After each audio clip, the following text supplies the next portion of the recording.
Bienvenidos a Estrategia, el podcast de Global Strategy. Soy Alberto Bueno y hoy vamos a hablar de conflictos congelados y crisis en el espacio postsoviético. Creo que el tema y sus implicaciones para la política internacional son más que evidentes y de interés para, en fin, todos quienes nos reunimos en torno a este podcast. Y para ello contamos con Ruth Ferrero, que es profesora de Relaciones Internacionales y Ciencia Política en la Universidad Complutense de Madrid. Ruth, bienvenida. Hola, ¿qué tal, Alberto? Pues nada, la verdad que un gusto tenerte aquí, un placer para hablar de este tema tan interesante, el tema del que, en fin, del que eres especialista desde hace muchos años y en el que, bueno, la actualidad y los acontecimientos de los últimos meses, años, diría, pues han puesto aún más sobre la mesa, como se suele decir. Así que gracias por aceptar nuestra invitación, la verdad, que mucho gusto. Es un placer estar con vosotros, ya que también os sigo en vuestra actividad, que me parece muy necesaria, ¿no? En el poder tener estos espacios de especialización en estas cuestiones. Así que enhorabuena también por la iniciativa. Pues nada, pues gracias a vosotros, porque esto es verdad, si no fuera por vuestra también altruismo en dejarnos vuestro tiempo y bueno, y de todos quienes nos escuchan, pues no sería posible. Así que nada, el agradecimiento va de vuelta. Si te parece, y siempre me gusta o nos gusta hacer esto, pues preguntarte por tu interés personal, ¿por qué especializarte en el espacio postsoviético, en Europa oriental? Asia Central, ¿de dónde viene tu interés y tu especialización de años, como decía?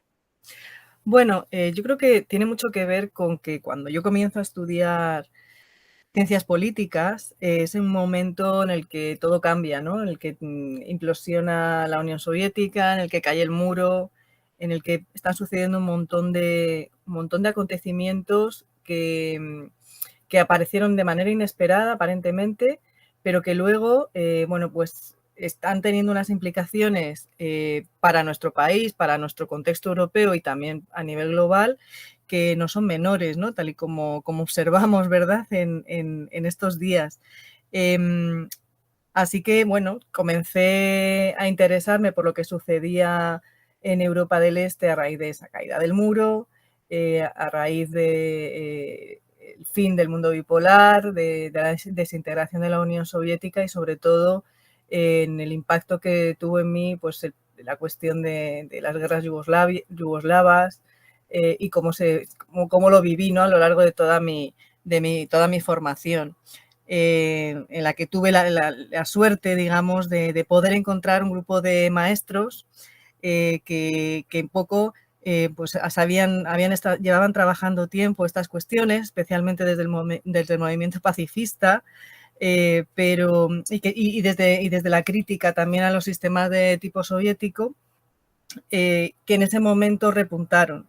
También es un momento en el que aparecen pues los estudios, sobre todo desde a partir del año 95-96, los estudios de la transitología en el ámbito de estos países, cuando se empiezan a analizar cuáles son los distintos procesos de cambio que tienen que poner en marcha estos territorios, que van más allá del simple cambio político desde regímenes no democráticos a regímenes democráticos, sino que tienen que adaptar sus instituciones, su economía, pasar de una economía centralizada a una economía de mercado, en ocasiones a construir su propio Estado-nación, ¿no?, algo que no tenían con anterioridad y por lo tanto, bueno, me pareció que era algo fascinante y además un espacio que estaba poco explorado desde la Academia Española y que bueno, merecía la pena adentrarse en él. Uno de los lugares donde tuve ocasión de trabajar, de estudiar, fue en el Instituto de Europa Oriental, que en la actualidad es el Instituto Complutense de Estudios Internacionales, que fue un instituto que fue inaugurado por la mujer de Gorbachov, por la Gorbachova, con unas donaciones estupendas de cuadros de pintura rusa, que yo invito a todo el mundo a visitar allí en el campus de Somosaguas. Y tuve la ocasión de leer lo que publicaban mis mayores en una publicación ya extinta que se llamaba Cuadernos del Este, en el cual se planteaban muchas de las cuestiones que ahora, a día de hoy todavía están vigentes y que deberíamos de volver a releer, ¿no?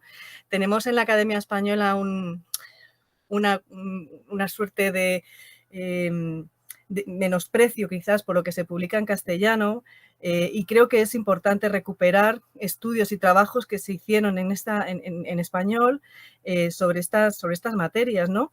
Está muy bien tirar, digamos, de la literatura anglosajona, pero también me parece que es importante reivindicar el trabajo realizado por académicos y académicas españoles que también trabajaron no solo en este área, sino en muchas más áreas en años pasados, ¿no? Que se les reivindica poco y yo creo que es importante también llamar la atención sobre eso. Ese Instituto de Europa Oriental tenía un programa de doctorado específico sobre países del este que también desapareció cuando se terminó la financiación que recibía por parte, bueno, de distintas instituciones. Una pena porque no hay ningún otro lugar ahora mismo en el Estado que aborde de manera específica este tipo de cuestiones. Qué interesante. La verdad es que sí, ¿no? Allí en la Complutense en esos años, bueno, creasteis, ¿no? Se empezó a crear y de ahí estáis algunos, pues efectivamente, ¿no? Yo creo que la iniciativa más potente hasta la fecha que terminó, ¿no? Sobre estos temas. Lo que contabas, y según lo ibas narrando, no sé si existe ya, pero yo creo que es materia de un TFM, si no de alguna tesis doctoral, ¿no? Me parece interesantísimo, la verdad. Bueno, pues la verdad que además en tu propia historia creo que has puesto ya algunas claves, has subrayado algunas claves que en fin, que van a estar presentes yo creo que en el episodio de hoy al analizar algunos de estos conflictos y crisis. Si te parece, vamos a ir con un toque conceptual inicial que es necesario, como nos gusta en la academia, pero que creo que es imprescindible aquí. Hablamos de conflicto congelado, conflictos congelados. ¿Qué entendemos por conflicto congelado? Bueno, yo creo que los conflictos congelados son aquellos que describen una situación específica y muy concreta. Y es cuando, después de que existe una guerra, un momento de tensión, una crisis en un territorio, ese conflicto no queda resuelto. No queda resuelto, queda estancado y se mantiene de esta forma en el tiempo. ¿Dónde encontramos este tipo de conflictos? Bueno, pues sobre todo cuando hablamos de conflictos congelados pensamos automáticamente en el espacio postsoviético, en lugares como Transnistria, como Osetia, como el Cáucaso, etcétera, etcétera. Pero también lo podemos encontrar pues, en otro tipo de conflictos que no ha firmado, por ejemplo, una paz, un acuerdo de paz, como puede ser pues, el conflicto que no está resuelto que no quedó resuelto después de la guerra de Corea, o, por ejemplo, la situación de tensa calma, ¿no? que dijimos entre China y Taiwán. Quiero decir que lo podemos situar en el concreto caso del espacio postsoviético, pero que encontramos otros ejemplos en otros lugares.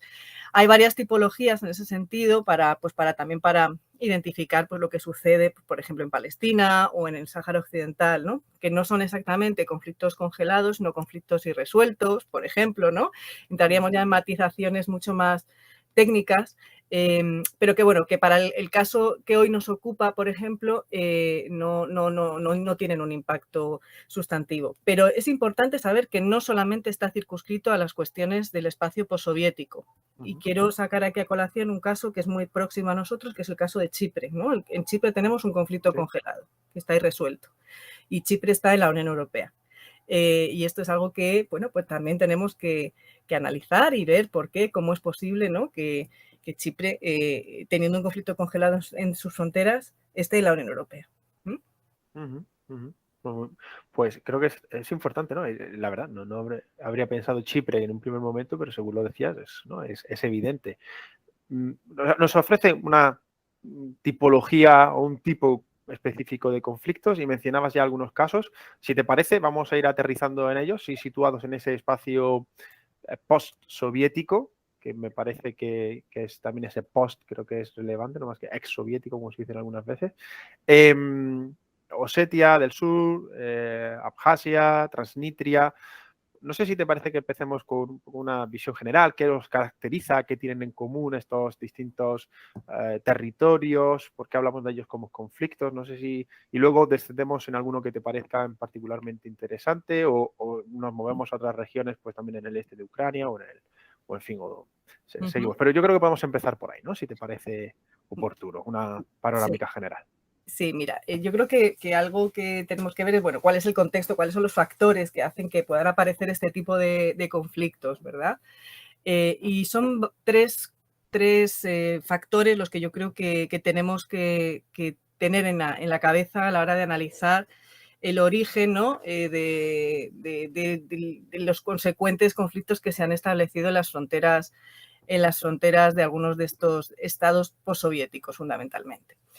La primera es que después de la implosión soviética nos encontramos con que hay más de 25 millones de rusos en las fronteras inmediatas de la Federación Rusa. Esos 25 millones de rusos, bien estaban durante milenios, habían estado en esos territorios, como es el caso de Ucrania o Kazajstán, o bien en gran medida habían sido personas que habían llegado después de la invasión soviética en la Segunda Guerra Mundial.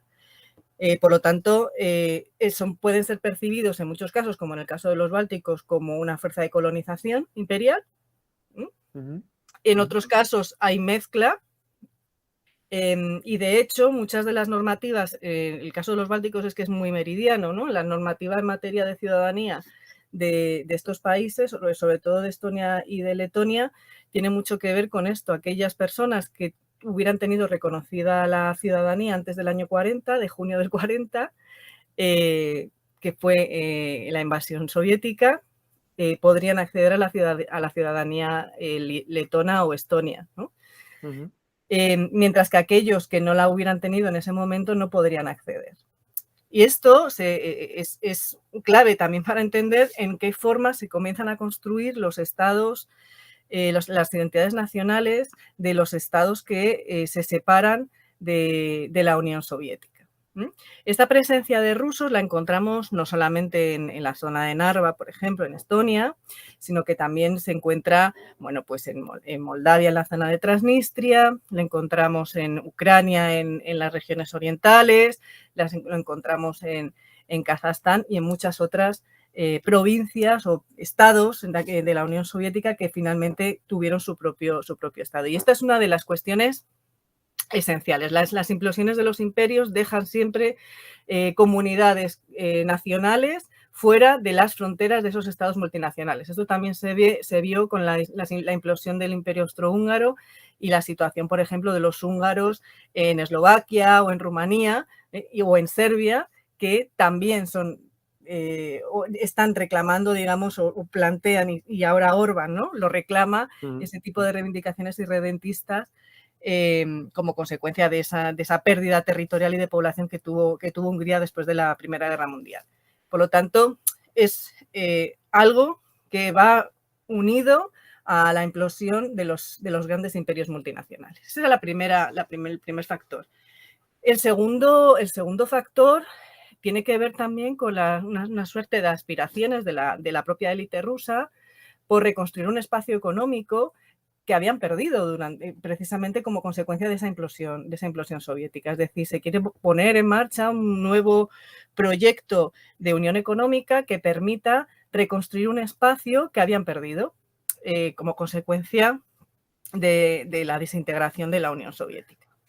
Y el tercer factor, que yo creo que es fundamental, es el que tiene que ver con la posición que adoptan las potencias occidentales en relación con el vencido, ¿no? Los grandes derrotados de la Guerra Fría es la Unión Soviética, y lo que hacen las potencias occidentales en ese momento es, bueno, dar por difunto precisamente al Imperio ruso y, entre comillas, aprovecharse también de esa debilidad para generar nuevas sinergias con algunos territorios. Y esos tres factores nos dan un contexto que es el que tenemos ahora, ¿no?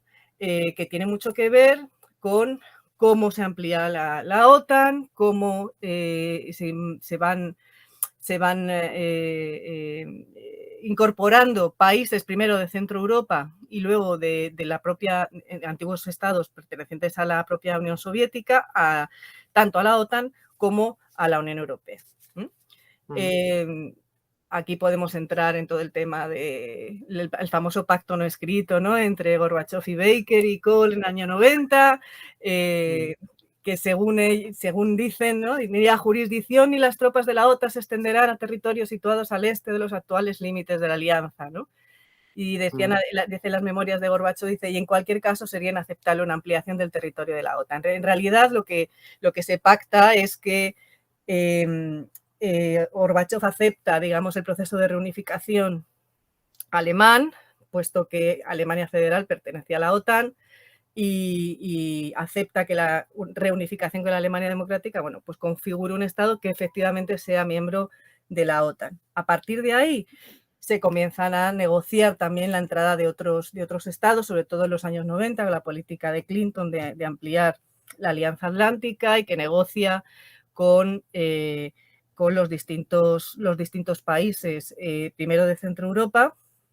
Yo creo que es interesante, ¿no?, ver cómo Yeltsin negocia con Walesa la incorporación de Polonia a la OTAN, ¿no?, que fue en una noche, según dicen las crónicas, ¿no?, de mucho vodka, que terminó al amanecer. Eso siempre ayuda a la negociación. Exactamente.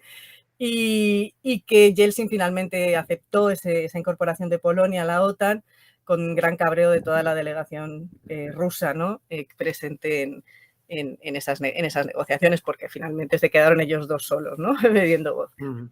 Bueno, esto solamente, digamos, es un ejemplo más o menos simpático, ¿no?, de cómo el periodo de Yeltsin en Rusia, el periodo del mandato de Yeltsin, bueno, pues fue un periodo errático, se intentaron incorporar reformas de tipo liberal en el país, pero con lo que nos encontramos fue con una suerte de capitalismo de tipo mafioso, controlado por los grandes oligarcas, que se hicieron con parte de las privatizaciones de las grandes empresas que antes eran estatales y que controlaban básicamente al poder político. Y no es hasta la llegada de Putin, concretamente, no en su primer mandato, pero un poco más adelante, cuando podemos encontrar, pues, un intento, digamos, de recuperar por parte de Rusia de una posición global, de querer volver a ser ese actor global para poder recuperar determinadas áreas de influencia que consideraba que eran legítimas reclamar, ¿no?, digamos, en la posición de Moscú, desde la visión de Moscú, que, como estamos viendo, ¿verdad?, esto se ha visto además reforzado por discursos extremadamente, desde mi punto de vista, que no tienen ningún sentido, ¿no?, desde el Kremlin. Sí, entonces, sí, para recapitular, son tres, ¿no?, los factores que tenemos presentes. Por un lado, la implosión de la Unión Soviética y el rol también de las minorías en distintas regiones o territorios que forman parte de la Sí, Unión bueno, no tanto Soviética. el rol, sino la presencia. La presencia, eso es, de que estaban presentes en estos distintos países que estaban en esa esfera, en esa órbita. Por otro lado, el papel de las élites rusas, su visión también en la propia reconstrucción, ¿no?, en los años siguientes. Y por último, apuntabas a la visión, postura y actuación de las potencias, tanto de Rusia en sus distintas presidencias, como también de las potencias occidentales, tanto de Estados Unidos en cuanto que OTAN y de la Unión Europea, sí mismo, pues en relación con muchos de estos países situados en el centro y este de Europa, ¿no? Son estos tres puntos los que tenemos que tener en cuenta. No sé si quieres que sigamos con este europeo, porque en los últimos meses y bueno, en el momento de grabar este episodio también, ¿no?, la tensión es máxima, pues por ejemplo en el este de Ucrania, ¿no?, en las regiones de Donbass y Lugansk, o analizamos algunos de estos conflictos congelados que tú mencionabas, precisamente, pues, en Osetia del Sur, en Abjasia, en Transnistria, porque, bueno, ahí estamos en otra posición en algunos es este europeo, caso de Transnistria, Moldavia, etcétera, pero también en el Cáucaso. Seguimos por donde Bueno, crees que, bueno, yo creo que merece la pena plantear un poco cuándo comienza, digamos, esta rebelión, ¿no? Frente al statu quo que plantea Rusia, en el cual intenta aprovechar precisamente la presencia de población rusa como elemento legitimador de una política exterior más proactiva que intenta recuperar, digamos, esa zona de influencia en términos de mercado también, ¿no? No solo en términos de control político, sino sobre todo en términos de mercado. Y en este caso, el año 2008 yo creo que es fundamental para entender cómo se desarrolla todo esto. En el año 2008, que recordemos, está Medvedev en la presidencia y Putin como primer ministro, y en el cual hay una propuesta pues de reconfiguración de la estructura de seguridad europea al margen de la estructura de bloques creada durante la Guerra Fría. Pero claro, esto hubiera implicado la desaparición de la OTAN, algo que por supuesto la OTAN no estaba dispuesta a aceptar, ¿verdad? La política rusa en este sentido puede ser leída como una política reactiva precisamente a ese proceso de ampliación OTAN y demás. Y de ahí podemos también ver, ¿no?, cuáles han sido o cómo se ha utilizado de forma estratégica la presencia de esas minorías rusas para alcanzar objetivos políticos.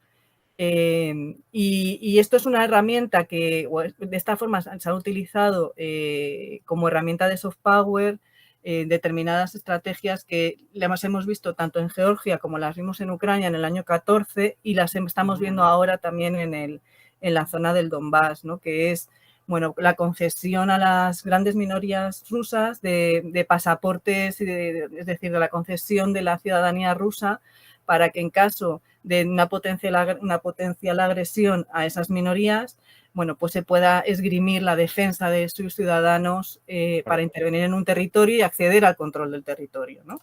Y esto es algo que además está articulado y tiene una cobertura legal porque Rusia no deja nada sin atar, ¿no? Siempre hila muy fino en este sentido, y entonces tiene construido un entramado legal que justifica y da en carta de legalidad, digamos, a este tipo de intervenciones. Y si me dejas, puedo citar algunos de los artículos claro, de la Constitución rusa, en la que, por ejemplo, en el artículo 8.2 se plantea la obligación de proteger a los rusos, siendo el presidente de Rusia el garante de los derechos humanos y civiles y de sus libertades. Es decir, es un articulado constitucional de la propia Constitución rusa en la que se plantea esa obligación por parte de la presidencia rusa de la protección de los rusos dentro del territorio, dentro del Estado, pero también fuera. Más adelante, en el año 99, por ejemplo, salió una ley específica sobre los compatriotas en el exterior, y en esa ley lo que se planteaba es que tenía que haber una protección oficial de esos compatriotas, aunque no se especifica de manera concreta cómo debe de ser esa protección, ¿no?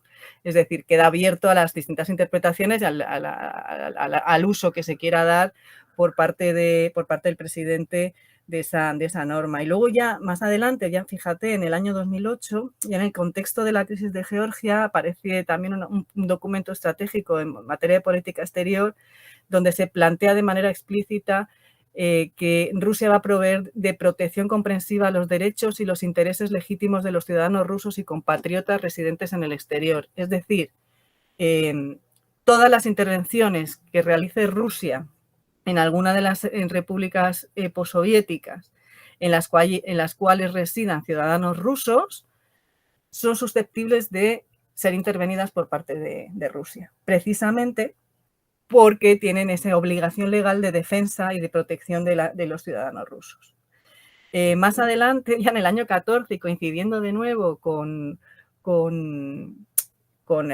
la crisis en Ucrania, también que era el año de la cultura rusa, y de nuevo se vuelve a reincidir en esta cuestión, ¿no? La atención a nuestras raíces culturales, al patriotismo, a los valores y a la ética, ¿no? Que es, bueno, pues un poco la receta que se plantea desde el Kremlin para plantear ese excepcionalismo ruso de intervención. La situación que se vive en Ucrania con la revolución del Maidán y la manera, digamos, por decirlo suavemente, errática, la que Occidente actúa en ese momento, también ofrecen, digamos, el contexto perfecto para una intervención rusa en Ucrania. Es decir, le dan un poco el pie para esa intervención. Y ha entramado esta articulación que se ha seguido construyendo también en ulteriores momentos, pues el artículo que saca Putin este verano pasado, o el discurso del día 21 de febrero de este año en este ámbito, pues arman todavía más en el marco discursivo esa potencial protección de los ciudadanos rusos en un territorio que le permite además controlar dicho territorio.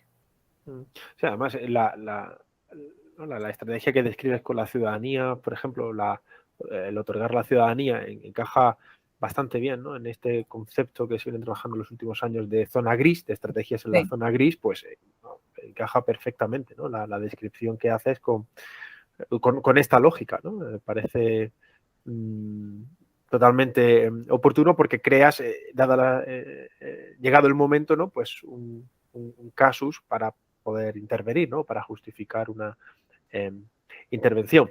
Efectivamente, y además yo creo que es importante pues, ver cómo él, conociendo, digamos, la mentalidad más occidental, en el sentido de que hay una movilización en tema de protección de derechos fundamentales, de derechos humanos, de las minorías, etcétera, etcétera, hay una apelación a esa protección y es la excusa perfecta para lanzar intervenciones militares que pueden ser denominadas de protección de paz o como queramos denominarlas, ¿no? Pero que tienen esa cobertura discursiva de defensa y la protección de los derechos fundamentales de las minorías rusas. Interesantísimo, muy interesante.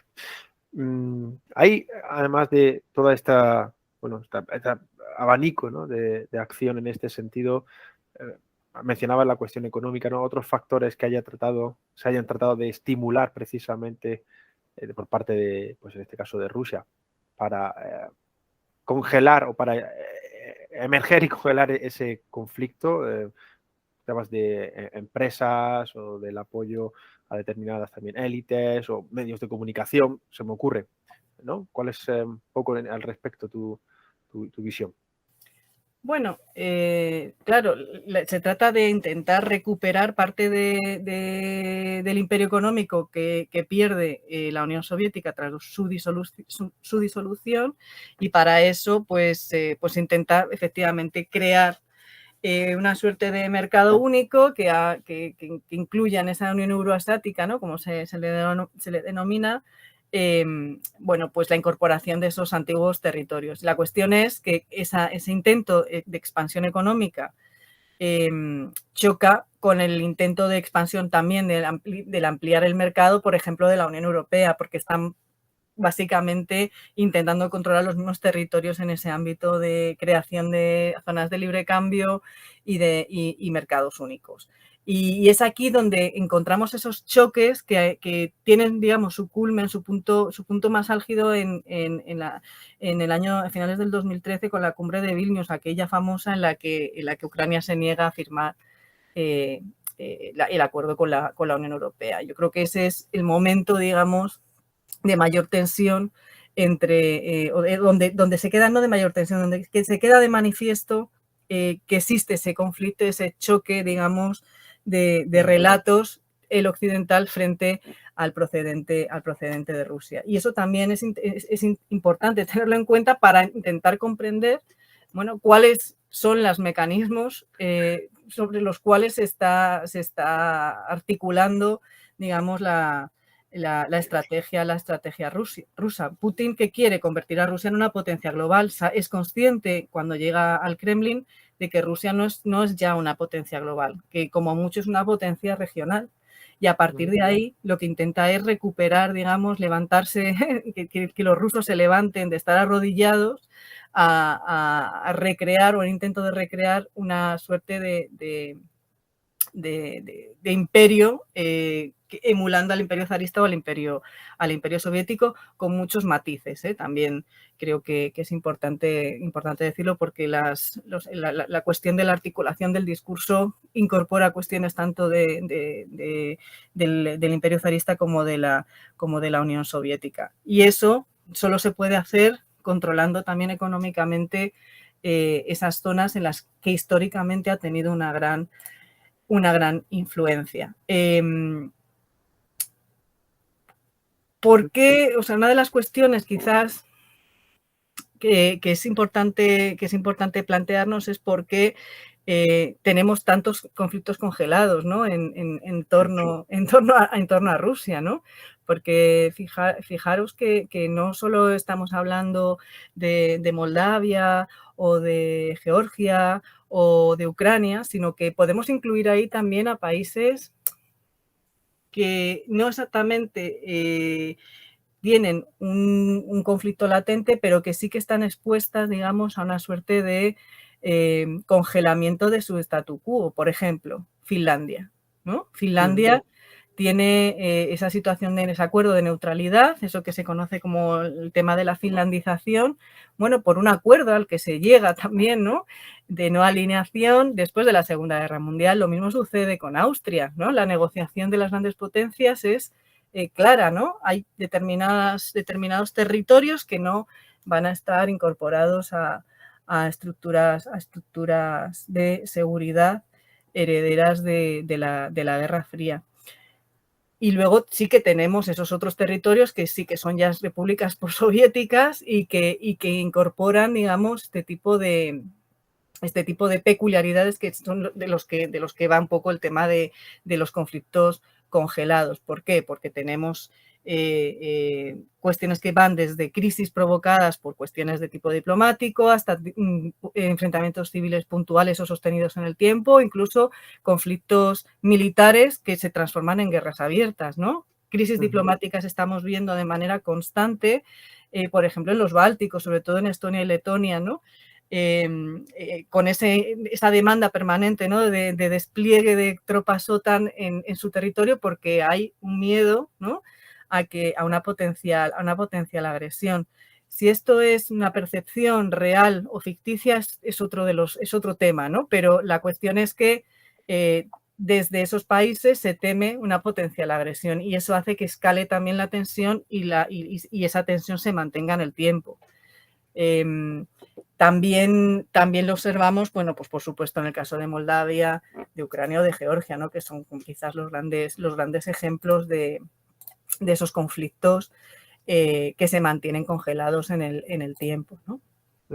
Y entiendo además que, claro, la lógica tendrá dos direcciones. Por un lado, el sostener estos territorios insertos en otro estado, en otro país, que pues bien por circunstancias históricas, bien por la presencia de una minoría mayoritaria en esa región, por la suma de todas ellas, reciben el apoyo de Rusia, como a su vez, quiero decir, el desestabilizar o al menos establecer, bueno, pues una cautela, por ser suaves en la expresión, hace que este país tienes un problema en tu frontera inmediata, tienes una región que amenaza secesión, tienes una región que plantea un conflicto, por tanto, no te muevas más allá de determinadas casillas, ¿no? Entiendo que, claro, la estrategia se desarrolla en ambas direcciones, hacia ese propio territorio que denomina este conflicto congelado potencial, como al estado donde se inserta, ¿no? esa propia región, ¿no? Sí, por eso digo que es importante tener en mente el año 2008, precisamente por eso, porque es el año en el que Rusia decide reaccionar a esa política expansionista de la OTAN y se da cuenta de que Fíjate que es llamativo, porque en el año 99 entran los países de Centro Europa, pero un poco más tarde ya entran antiguas repúblicas postsoviéticas como los bálticos en la OTAN. Y no es hasta el año 2008 cuando Rusia encuentra la fuerza, digamos, como para reaccionar a ese proceso de expansión. Y entonces lo que hace es, por un lado, utilizar ese poder duro de los ejércitos y con ese despliegue, digamos, y esa invasión que hace de Georgia en el verano del 2008, también a través del poder blando, con esa utilización de esa vía diplomática, estando en ámbitos, generando una mayor percepción de presencia entre las poblaciones que residen en esos territorios. Entonces, combina las dos cosas, o estas dos estrategias, el poder duro y el poder blando, con la idea de generar inestabilidad en estos territorios que están rodeando, digamos, el corazón de Rusia, porque existe un miedo estratégico histórico a una potencial invasión por parte de Occidente por las planicies de Bielorrusia y de Ucrania, y lo que intentan es crear un buffer de seguridad que impida, digamos, una potencial agresión por parte de Occidente. Pero es que además, generando este tipo de inestabilidad dentro de estos territorios, lo que se consigue es que estos estados no sean viables para adherirse a ninguna estructura de seguridad. La OTAN no va a incorporar a ningún estado que tenga un proceso de conflicto congelado o que sea inestable en sus fronteras en el ámbito de las estructuras atlánticas. Y esto hace que, sin necesidad de controlar todo el territorio, les permite mantener, digamos, ese buffer en torno al corazón de Rusia, ¿no? Y esto explica por qué se mantiene el conflicto congelado en Transnistria, en el cual, no nos olvidemos, Transnistria ha solicitado en múltiples ocasiones pasar a formar parte de la Federación de Rusia, y la Federación de Rusia nunca ha accedido a ese particular. Y una de las explicaciones, o quizás la única explicación, tiene que ver precisamente con que si pasara a formar parte de la Federación de Rusia como un estado más, automáticamente Moldavia podría incorporarse a la OTAN, ¿no? Claro. Entonces, esta es una lectura que yo creo que es interesante de hacer precisamente para comprender por qué en algunos casos, como en el caso de Crimea, sí que ha habido una anexión a la Federación Rusa, que si quieres ahora podemos comentar, pero en otros casos no hay ninguna más mínima intención de incorporar a esas regiones que permanecen congeladas por esos conflictos a las estructuras institucionales rusas, a pesar de que pensemos que en Transnistria las pensiones, la asistencia social, los salarios, todos son pagados desde Moscú. Precisamente porque les interesa mantener ese conflicto abierto, ¿no? El caso de Crimea es diferente, porque Crimea se convierte en un punto, digamos, estratégico fundamental para la Federación Rusa, puesto que es la única vía que tiene, o el puerto esencial, que es Sebastopol, de salida a la flota rusa, ¿no? No hay posibilidades de salida al mar a través del mar de Azov, porque no tiene la profundidad suficiente navegable, y por lo tanto la única manera de tener el control o intentar tener una flota que tenga acceso al Mediterráneo es a través del puerto de Sebastopol, que le permite ese acceso al Mediterráneo con las distintas bases que tiene, pues, en Siria y en otros puntos del Mediterráneo, por ejemplo, ¿no? Que han sido, por cierto, muy importantes en el conflicto de Siria, por ejemplo, en estos últimos años. Y de ahí es que Crimea haya sido un territorio esencial y se haya incorporado como tal a la Federación Rusa.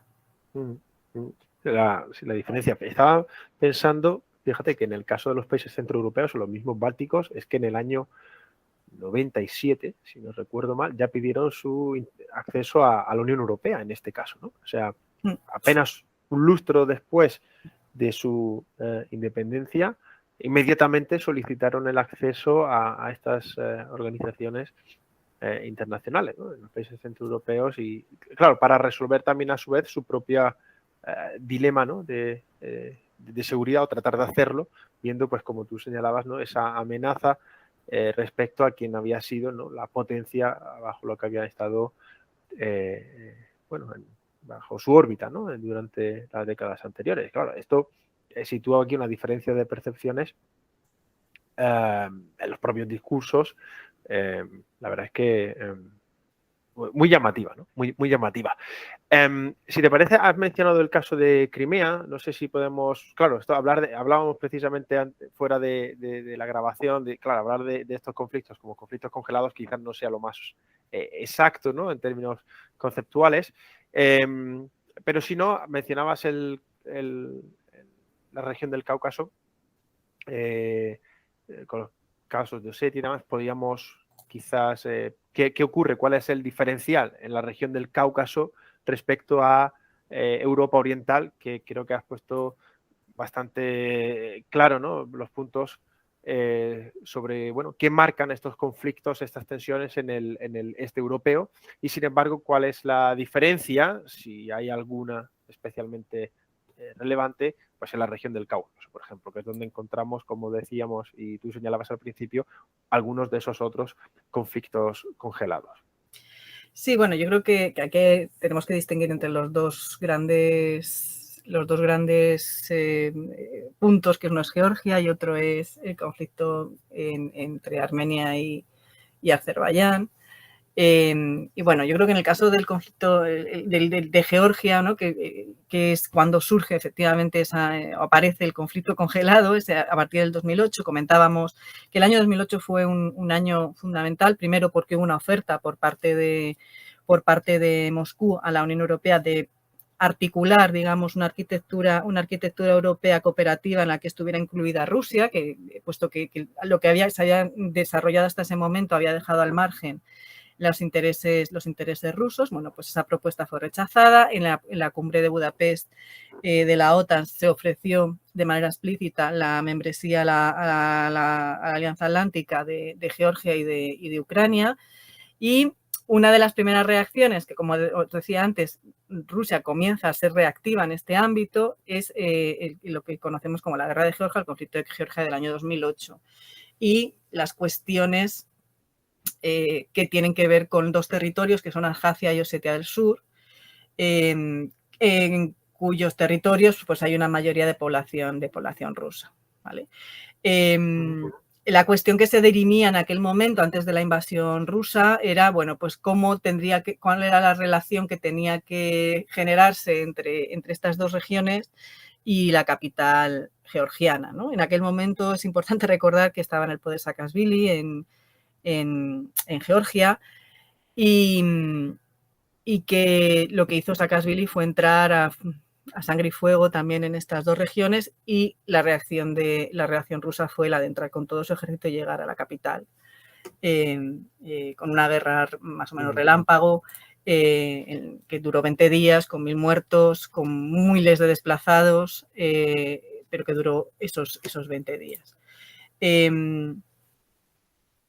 Georgia es uno de los países, junto con Ucrania y Moldavia, que más próximos han estado o que más proactivos siempre han estado a las posiciones occidentales. Es decir, son los que más proactivos se han mostrado en el ámbito de su política exterior a incorporarse o a ser más reformistas en el ámbito para quedar bien encuadrados dentro de la estrategia oriental de la Unión Europea, y que los que más proactivos se han mostrado para una potencial, sobre todo en el caso de Georgia, una potencial ingreso en la OTAN.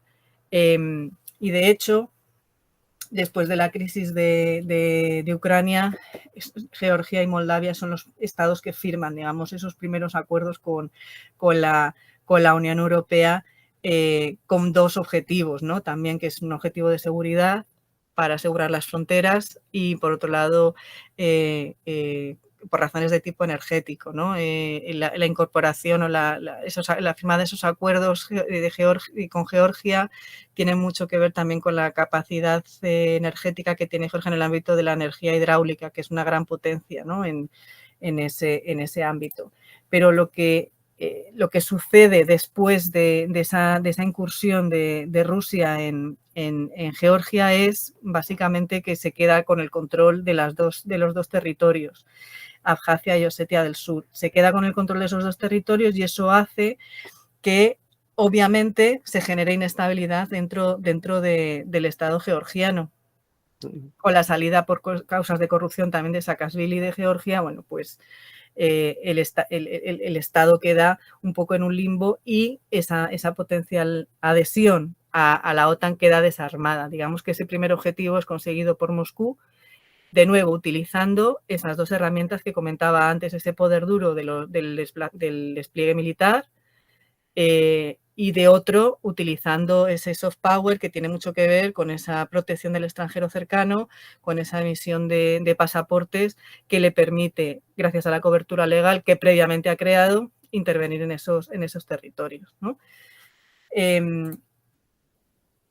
Claro, eso en el ámbito de la arquitectura de seguridad bloquea, pero no en las negociaciones que tienen estos países con la Unión Europea. Digamos que ese es uno de las claves también. Y en el caso de Nagorno-Karabaj, que es uno de los, quizás de los conflictos territoriales más antiguos de toda la región, hay que recordar que hubo 2 guerras en los 90, en el año 91, y luego más adelante hubo un alto en fuego en el año 94. Pues es una guerra encubierta, bueno, latente entre Armenia y Azerbaiyán por ese territorio de Nagorno-Karabaj, en el cual es la excepción, digamos, de toda esta región, puesto que aquí no tenemos minorías rusas implicadas.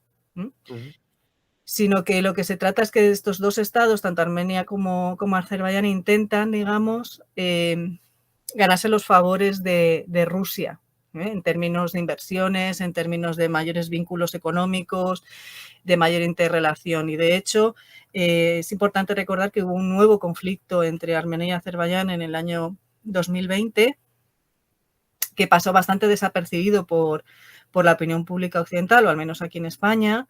Y en ese conflicto no hubo una intervención rusa directa, sino que intervinieron otro tipo de actores regionales muy, muy importantes, como puede ser, por ejemplo, Israel o Turquía, ¿no? Turquía apoyando a Azerbaiyán, por ejemplo, que es la aportación, digamos, de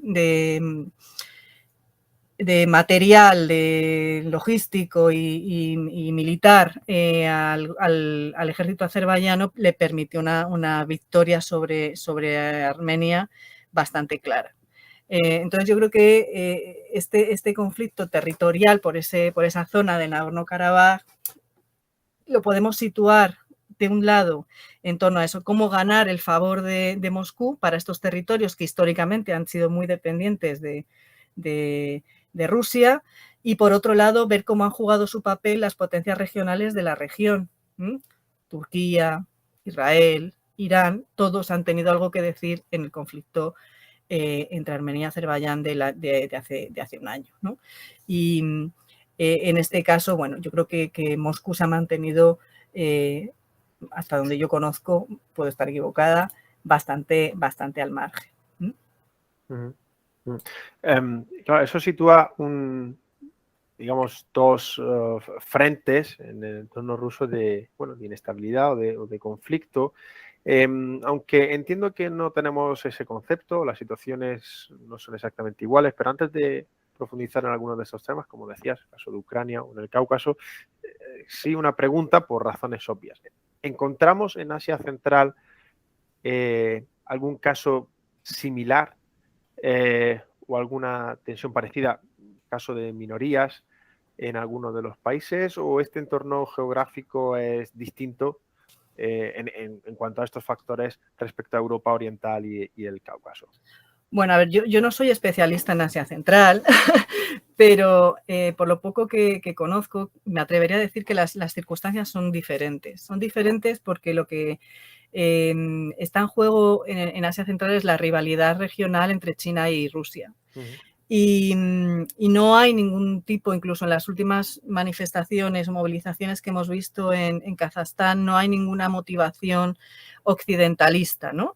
Fíjate que desde Moscú se intentó vender los procesos de movilización en Kazajstán como una nueva revolución de color, ¿no? Sí, sí. Apelando, bueno, pues a que había intervenciones occidentales en la constitución de esa movilización social, etcétera, etcétera. Esto es absolutamente desmontable, quiero decir, no había ningún tipo de reclamación occidentalista por parte de la gente que se estaba movilizando, era una cosa mucho más pragmática de económico-social, vaya, protestando pues contra esa patrimonialización del Estado por parte de determinadas familias, protestando por la subida del gas licuado, etcétera, etcétera, ¿no? Y la cuestión en Asia Central ahora está en ver cómo está operando la alianza que tienen China y Rusia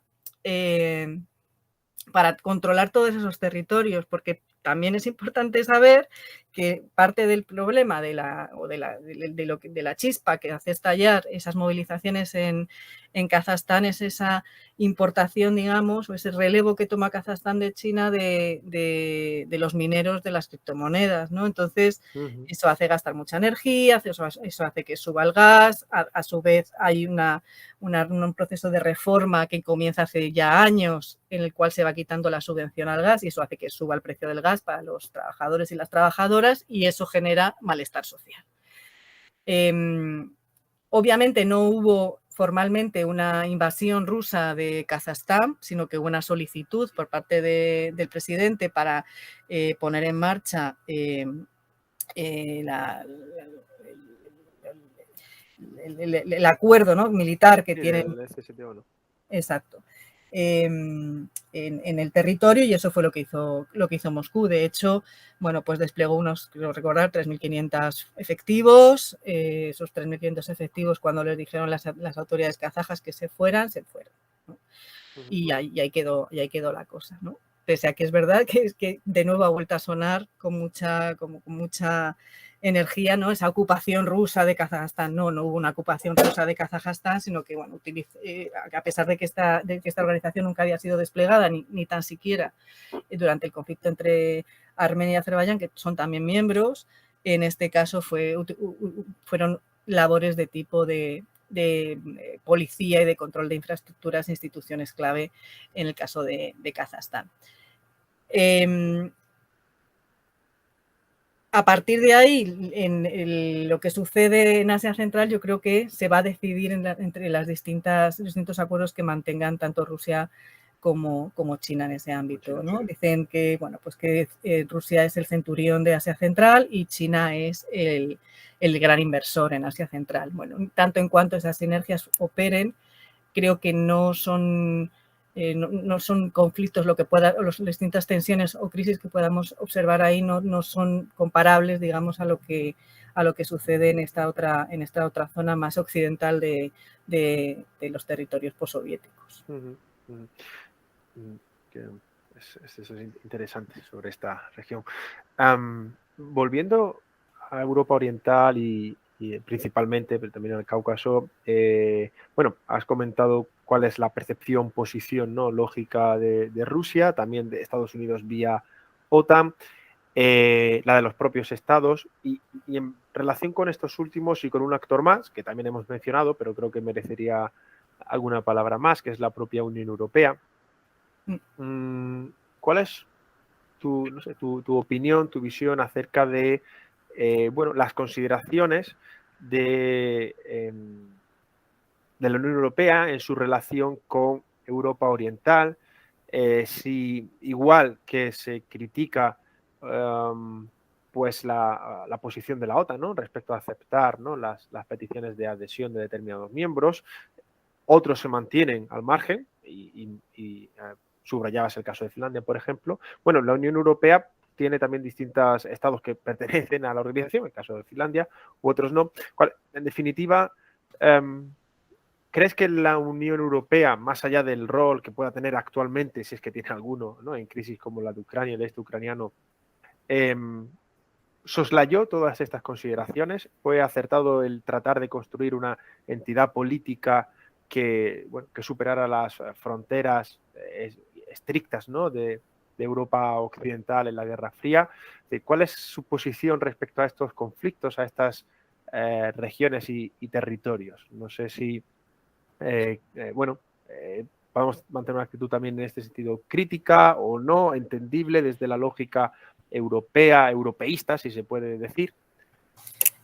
Bueno, yo en este tema soy bastante eurocrítica. Creo que uno de los grandes errores de la Unión Europea fue menospreciar a Rusia y, sobre todo, en términos más pragmáticos, ¿no?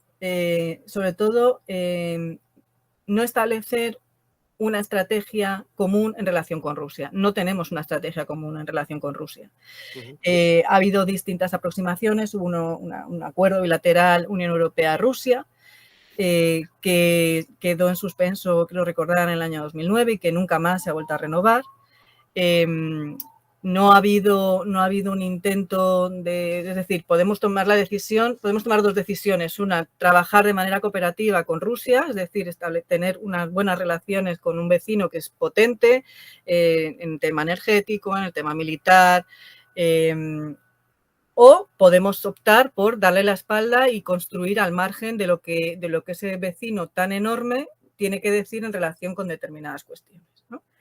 Y esto es algo que está, esto es algo que está encima de la mesa y, de hecho, cuando Rusia dice quiero renegociar la arquitectura estratégica europea en la manera en la que está construida hasta ahora, lo que está diciendo es quiero que contéis conmigo, ¿vale? Podemos entrar luego en si es una democracia liberal o no lo es, ¿vale? Eso es otro debate, pero en términos geopolíticos estrictos, lo que tenemos que decidir es cómo queremos relacionarnos con Rusia.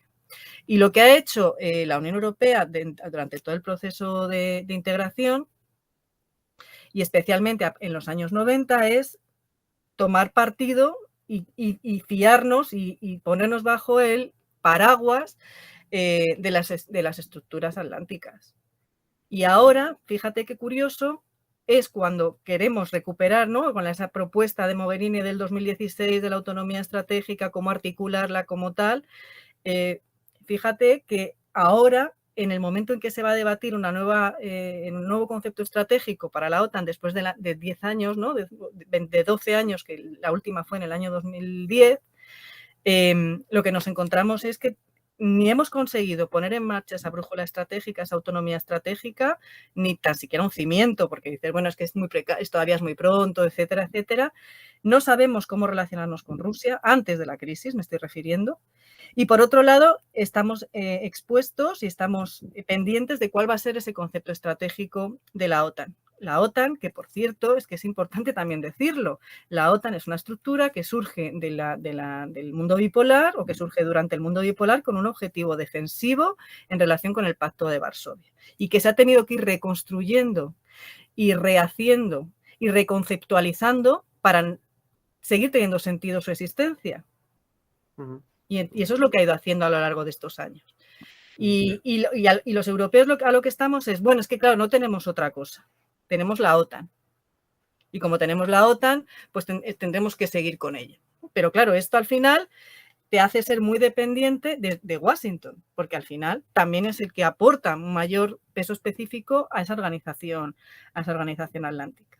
¿Qué sentido tiene que siga existiendo, ¿no? Esto es una pregunta que dejo en el aire. ¿Qué sentido tiene que siga existiendo una organización de seguridad y defensa heredera de la Guerra Fría cuando no existe ya la razón de su creación, por un lado, y por otro lado intenta colocar un discurso que yo no me he cansado de escucharlo, o sea, me he cansado de escucharlo estas últimas semanas y meses, que es una organización que incorpora países democráticos y que quiere expandir la democracia. No, mira, es que la OTAN no es una organización democrática, sino ¿de qué va a estar Turquía en la OTAN? Eso para empezar. Eso para empezar, ¿no? Entonces, no se trata de una organización que quiera la paz, que quiera la democracia, no está creada para eso. Podemos estar de acuerdo con el tema de que es una organización defensiva, que bueno, que también tiene sus cositas, ¿no? Como los bombardeos de Serbia, que oye, que yo sepa, Serbia no es un estado de la OTAN, nadie atacó a ningún estado de la OTAN y sin embargo hubo unos bombardeos por parte de la OTAN sin el ok del Consejo de Seguridad de Naciones Unidas, por lo tanto vulnerando también una de estas reglas no escritas, ¿no? De que las intervenciones tienen que ser con el consenso del Consejo de Seguridad. Y claro, cuando te preguntan, ¿es que la OTAN puede llegar a bombardear algún país? ¿Qué respuesta les das? Si dices que es una organización defensiva. Y sin embargo tenemos precedentes de que sí que ha habido bombardeos previamente. Y esto es algo que no se dice lo suficiente, yo creo, en el ámbito de la esfera pública, bueno, pues porque hay también un cierto, ¿cómo decirlo? Una cierta resignación, ¿no? Es decir, bueno, esto es lo que tenemos, no podemos desarmar lo único que tenemos porque nos quedaríamos sin nada. Y siempre en Europa estamos poniendo parches, ¿no? Según nos van llegando las crisis. Y yo creo que esto es una buena ventana de oportunidad, esta crisis que estamos viviendo ahora, es una buena ventana de oportunidad para reaccionar también como europeos a toda esta situación que efectivamente nos puede hacer reflexionar e intentar poner encima de la mesa algunas cuestiones sobre las cuales parece que nunca tenemos tiempo de debatir, porque siempre hay algo que es más... Sí, siempre más. Sí, respecto a la pregunta, y sin dar respuesta, pero intuyo que la contestación será muy distinta si preguntamos en París que si preguntamos en Tallinn, ¿no? Evidente, bueno, no solo en la OTAN, sino en el propio seno de la Unión Europea. Es la incapacidad de avanzar porque, claro, ahí hay una división no estricta entre distintos países y cómo perciben su seguridad y más aún, ahondando en tu argumento, ¿quién es el garante de su seguridad? ¿No? ¿Quién puede aportarlo? ¿No? Y yo creo que eso sí, y claro, en ese sentido, la posición de los últimos meses, pues de los bálticos, de los estados bálticos, ya que lo decías, pues bueno, el reflejo, ¿no? De la posición de Putin, ¿no? De las tropas rusas en Bielorrusia, en Ucrania, ¿no? Es como, ¿veis? Si no fuera por ello, lo cual sitúa un problema, no sé si irresoluble, ¿no? Pero como dices, muy complejo porque realmente tenemos distintas percepciones, en algunos casos diametralmente opuestas, ¿no? Entre, no diría dos mitades, pero bueno, entre un bloque situado en el este y algunos de los países situados en el oeste. Quizás sí sea una ventana de oportunidad para repensar, ¿no? Estas relaciones como bien señalas. Yo desde luego así lo creo, que esta nueva crisis debería de ser esa ventana de oportunidad. Y de hecho es tremendo, ¿no? Que, bueno, pues lo que estamos viendo estos días, ¿no? La muerte, ¿no? De los acuerdos de Minsk cierra en parte al menos una de las puertas, ¿no? De la ventana, porque hubiera sido una excelente oportunidad de haberse sentado la Unión Europea a hablar con Moscú. La Unión Europea como Unión Europea, no como estados de la Unión Europea, para un poco ver cuáles iban a ser esas relaciones que se puedan llegar a establecer con Moscú. Y yo creo que la decisión del Kremlin no ayuda, ¿no? Digamos, a que eso sea así. Y en relación con cómo se puede vivir esto en el marco de la Unión Europea o las consecuencias, yo creo que una de las grandes conquistas ahora mismo de Putin ha sido, en primer lugar, en resucitar a la OTAN. Ha conseguido que todos los aliados estén de acuerdo en la posición actual. Ha reforzado la razón de ser de la OTAN, ¿no? Parece que se hubieran puesto de acuerdo.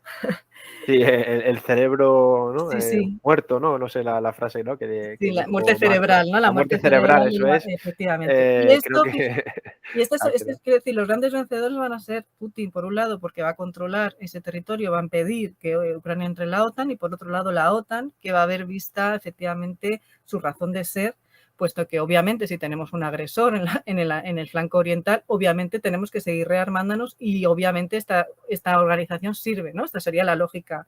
Y el gran perdedor va a ser la autonomía estratégica de la Unión Europea, desde mi punto de vista. Porque, de nuevo, como estamos arrastrando los pies, cuestiones que son siempre inminentes, debido a todas estas crisis que van apareciendo, bueno, pues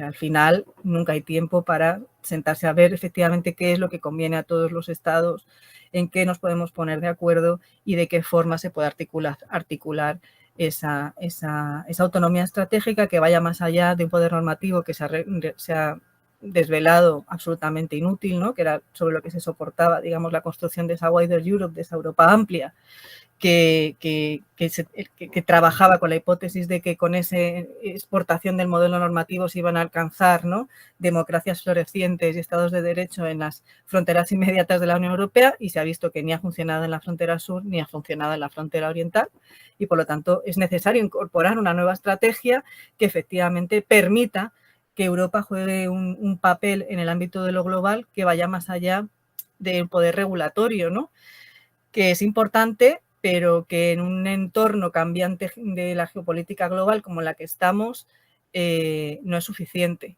No es suficiente porque Europa queda en un rincón del teatro de operaciones de la geopolítica global que está en el Indo-Pacífico. Y este conflicto la deja todavía a Europa mucho más fuera de juego, desde mi punto de vista.